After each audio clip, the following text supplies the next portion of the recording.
جب تک شریعت کو مضبوطی سے تھام نہیں لوگے کبھی فلاح نہیں پا سکو گے۔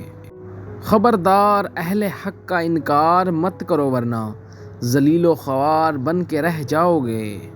اللہ سبحانہ و تعالیٰ کے سوا کسی غیر سے مدد مانگنا ایمان کو ضائع کرنا ہے۔ اگر دلی اور ذہنی اطمینانیت چاہتے ہو تو اللہ عز و جل کی مرضی پر راضی رہو۔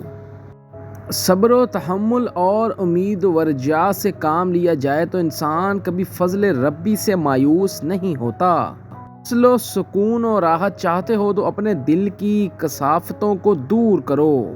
نفس ایک سرکش شے ہے، اس کی اتنی ہی عزت کرو کہ یہ آپ کے سے باہر ہو جائے اور باعث سے آزاد بنے۔ غصے کا مطلب یہ ہے کہ انسان پر شیطان نے غلبہ پا لیا ہے، ایسے میں اس سے بچنے کے سعی ہی جہاد اکبر ہے۔ پانی کے بلبلے ہمیشہ سطح آب پر رہتے ہیں اور گہرا پانی ہمیشہ دریا کی تہہ میں ہوتا ہے۔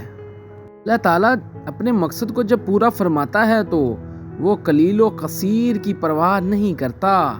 مخالفت کی باوصف بھی حق کو ہاتھ نہ چھوڑے۔ جب کسی انسان کے ساتھ خدا کا فضل و کرم ہوتا ہے تو وہ نادر و نایاب بن جاتا ہے۔ فقیر انا پوشاک انسان کو غرور و تکبر سے بچاتی ہے۔ اگر علم و عقل و شعور کی طرح اچھی پوشاک ہو تو نفس چگلی، شرارت اور دیگر برے کاموں کی طرف مائل ہو جاتا ہے۔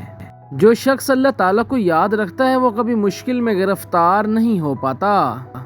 اگر مرد عورت کے سامنے حسن اخلاق اور عزت سے پیش آئے تو عورت اس مرد کو پسند کرنے لگتی ہے۔ وہ بندہ مخلوق خدا کو نقصان پہنچاتا ہے، وہ خود ہی نقصان اٹھاتا ہے۔